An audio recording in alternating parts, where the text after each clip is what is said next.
Hello, Nutrition 111 students. This is the Chapter 1 lecture. And just as a reminder, these lectures are not meant to cover everything that is in the chapter. Okay, you're expected to read the textbook, and you're responsible for the information in the textbook. But in these lectures, I will not only emphasize some of that information, but also add to it, and you're responsible for that as well.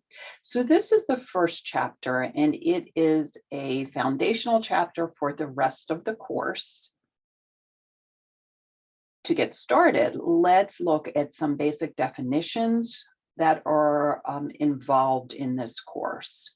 So you were studying nutrition, and nutrition is the study of nutrients in foods and the body's handling of them. During this course, we will talk about nutrients, but very importantly, the foods that they are found in, because our patients, our clients, generally need for us to speak to them in terms of food. And in fact, one of my major objectives for this course is that you feel comfortable talking about food and the body's handling of them, and you feel comfortable talking about food and its relationship to health. So I'm going to play this very short video that looks at a program. This seaside Verbo is about to play host to an unforgettable vacation memory. We're not talking about nutrition. We're talking about food. We're talking about what we eat, why we eat it, how we make it, why to do that. And so I think that's really where it's groundbreaking. You know, physicians talk about nutrition and diet all the time, but they don't talk about it in a way that communicates change to their patients.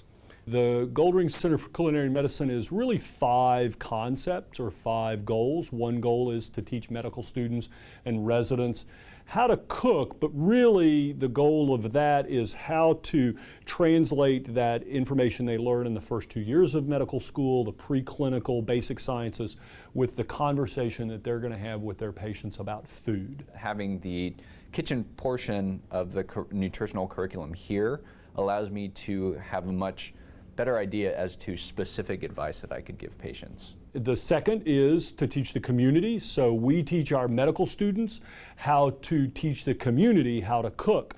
And by doing that, the medical students learn that dialogue, and the community learns how to cook and eat better. I've learned how to count calories. I've learned what good carbs are. I'm learning how to cut back on my sugar. And since I've started the program, my health is getting so much better now. And I do believe that when I see my primary care physician in the next month, I will no longer be taking hypertensive medicine, and I will no longer be taking diabetes medicine. The third major goal for us is research, proving outcomes, and where can we do better, where are we doing things right. Number 4 is that we have a terrific relationship with Johnson & Wales and increasingly other culinary schools around the country. And then the last piece is to teach practicing physicians how to cook for the same reasons that we're teaching the medical students, how to change that dialogue they're going to have with their patients, not really about nutrition, but about food, about the practical aspects of nutrition. We want you to go home and cook. We know from the literature that when people go home and start cooking from real ingredients for themselves, that their health improves. We also know that they don't really know how to do that. And so we want to teach them how to do that. We want to teach them how to do that based on the best possible medical and nutritional evidence there is in the literature today. So that program is also my mission, that in this course, you will become more comfortable talking about food and its relationship to health. You'll see that I have a lot of assignments and activities that are very much focused on that. You'll not only be learning from the textbook and the lectures, but also from each other in this course. Now, nutrients are the substances that are used in the body to promote growth, maintenance, and repair. And that is why a knowledge of nutrition is so important for any healthcare provider, but especially, of course, dietitians and nurses and physicians. If we want our young patients to grow, if we want our adult patients to stay healthy, and if we want our patients who have been through surgery or illness or any kind of trauma to be able to repair, they need adequate nutrition. Essential nutrients are those that must be provided by food because our body cannot make them in sufficient quantities. And these are the nutrients we tend to focus on in a class like this. Now, the next question is, what is food? And certainly there are many different definitions of what food is and what food isn't. But I hope during this course, you'll start thinking about what you're eating. Is it food? Is it an edible food-like substance? Is it helpful health-wise? Is it harmful health-wise? All of those questions are things that we'll look at. Now, this differentiation between a food and an edible food-like substance is something that Michael Pollan outlines in his book, Food Rules. Very quick read.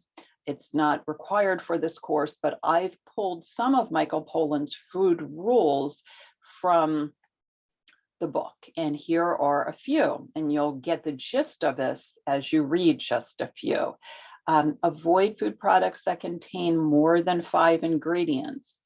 I have a bag of cheese curls in my office that has about 20 ingredients, and many of those ingredients are ingredients that are foreign in terms of what are they. Okay, we don't have any idea what these ingredients are, and certainly a third grader can't pronounce them. This is an interesting one. Eat only food that will eventually rot. Okay, none of these rules is perfect. There are certainly some foods that are very healthy that have a very long shelf life. But when we look at highly processed food, it generally does not rot. And in fact, those cheese curls in my office, which I've had for about, gosh, I want to say 10 years now, the bag is rotting, but the cheese curls are not. They wouldn't taste very good, but they are not rotting. There's no mold or decay. Eat foods that you can picture in their raw state. Again, cheese curls work so good here because what is this, this product? What is it? If it came from a plant, eat it. If it was made in a plant, don't. It's not food if it arrived through the window of your car, generally speaking. So what Michael Pollan is doing is he's putting what we eat into 2 buckets. One is the highly or ultra processed stuff. The other is the whole food, the more natural food. And it's not a perfect system because there are gradients for sure. Okay, ultra processed foods like Big Mac and Cheetos and Pringles, certainly there are foods that don't have any health benefits, but there are some lightly processed foods like a box of brown rice, even a healthy cereal like oatmeal. They're processed, but they're also healthy for us. So start thinking about what you're eating. Now in this chapter of the textbook, you're introduced to the classes of nutrients, and we see them here. We will study all of these classes, each of these classes in great detail: carbs, fats, proteins, vitamins, minerals, and water. Alcohol is something that many people include as part of their diet, and we'll talk about that as well. And phytochemicals are not nutrients, but they're plant-derived substances, or they're found in plant foods, and they have a beneficial effect on our body. You're introduced to phytochemicals in this chapter as well. Now, 3 of the classes of nutrients provide energy or fuel for our body, and they are carbohydrate, fats, and protein. And this is where we get into our first bit of nutrition math. Kilocalories are the units we use to measure that energy. Your textbook distinguishes between a large C calorie and a small C calorie, or a kilocalorie and a calorie. In common nutrition conversation, when we say, oh, there are 80 calories in that apple, we're talking about kcals. Okay, kilocalories are what we commonly refer to as calories. So I won't get you confused about that in this course or in the text. Now, very often we think of calories as a bad thing, but keep in mind that we need that fuel, not only for our activities, but also for our metabolism, which takes up the greatest amount of fuel that we require for most of us who are not athletes. Okay, unless we're very active, most of our calories are going to our metabolic functions. All right, so kcals are needed. And in fact, generally speaking, we talk about a 2,000 calorie need for the average American, but that differs tremendously from someone who is smaller, older, and less active, might need much less than 2,000 calories, and someone who is larger, younger, and more active needs many more than 2,000 calories. So here's where we get into some numbers. The math in nutrition class is generally basic arithmetic, but you will see math questions on the test. So it's important to understand how to do this basic math. When we take a gram of pure carbohydrate or fat or protein or alcohol, this is how much fuel, kcals, energy we get from each. So it's 4 for carb and protein, 7 for alcohol, 9 for fat.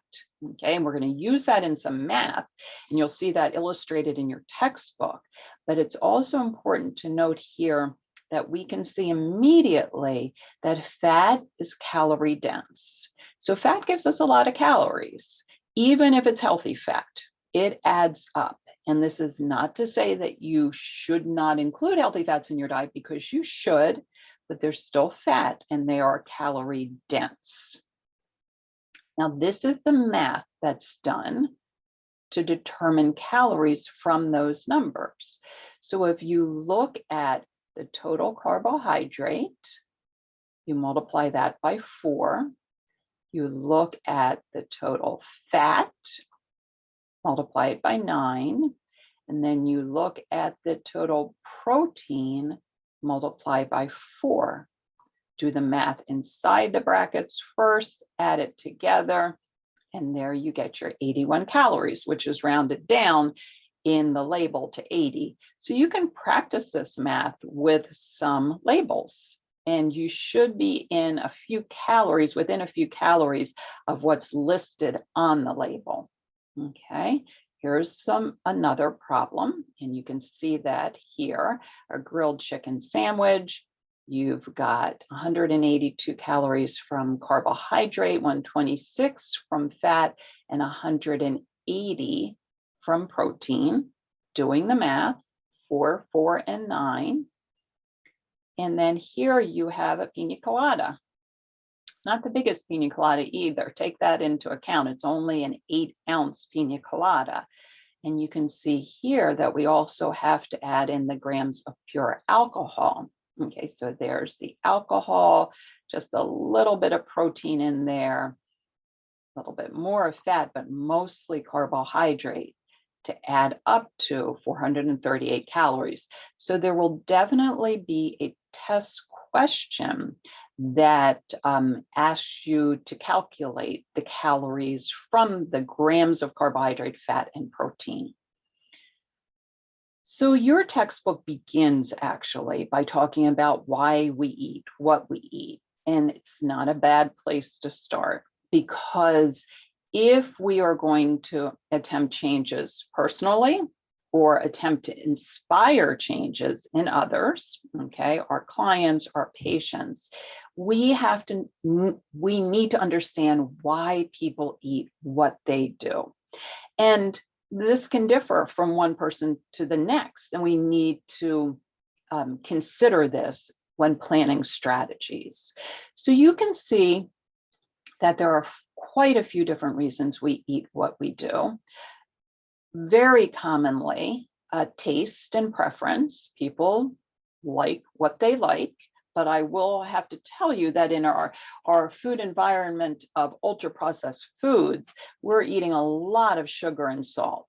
So our taste buds are kind of numb to other flavors, and introducing those flavors, herbs and seasonings and vegetables as flavoring agents, it can take a while until you taste them. You need to kind of back off all the sugar and salt in order to be able to taste those flavors. But preferences is important. We want food to taste good, okay? We should enjoy it. Very important, because of our busy lifestyle, is convenience. And because of the high cost of everything right now, is its cost as well. And also something to consider is what is available in our food environment. There are places in all cities, but in Philadelphia as well, where the only food businesses are corner stores and fast foods, at least in a walking distance. So it's hard to find healthy foods. And because of that, it's difficult to make healthy choices when we're talking about food. So take some time to think about why you're eating, why your family and friends are eating what they are, because that becomes important when we talk about strategies for change. We need to inspire people. So we also need to understand why people should change food behavior and what benefit that can bring to them. And this chapter does touch upon that.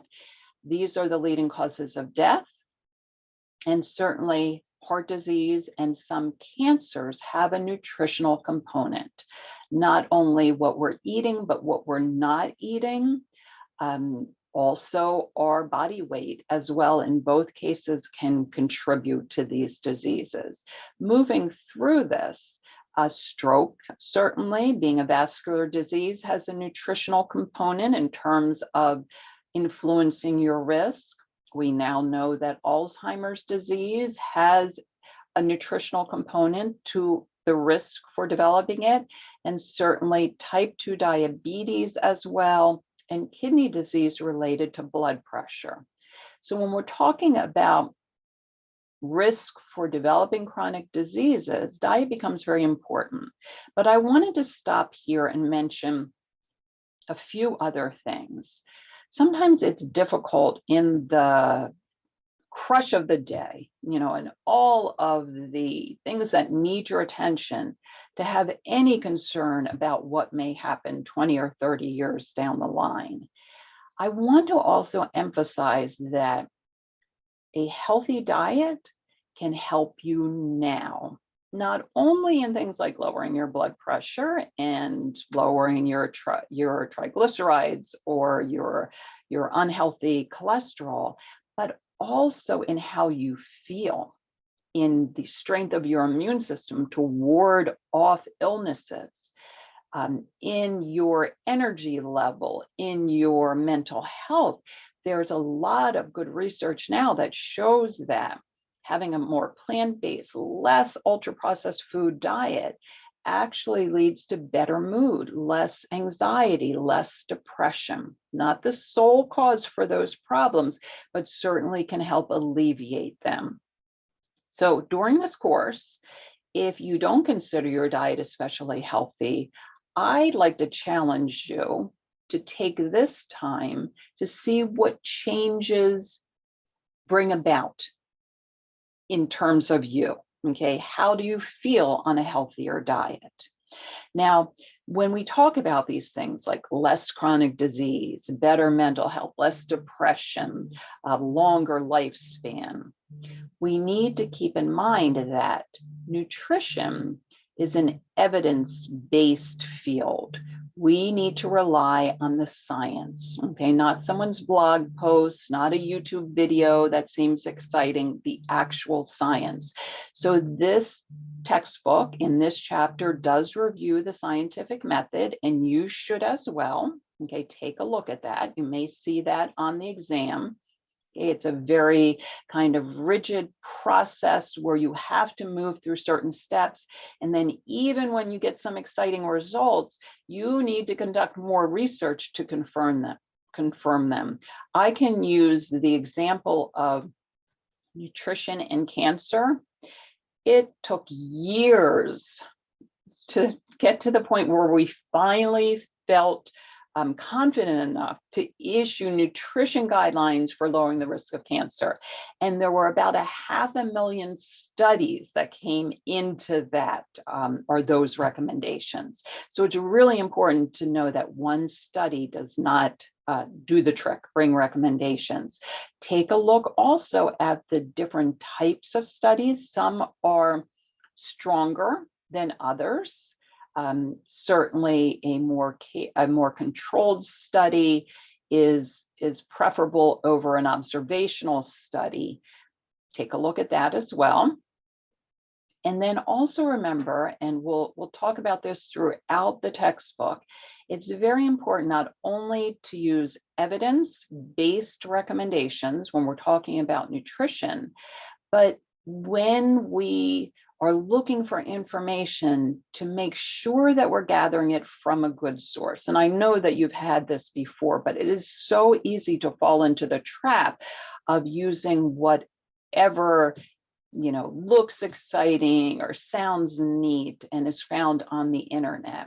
One of the best experts in why nursing schools require a dietitian to teach this course, one of the best experts is a registered dietitian nutritionist. This is certified by the Academy of Nutrition and Dietetics. We've not only completed a bachelor's degree, and now it's required a master's degree in nutrition, but we also complete clinical training as well. So this is a good place to start. Okay. So there you go with some extras and some emphasis around chapter 1.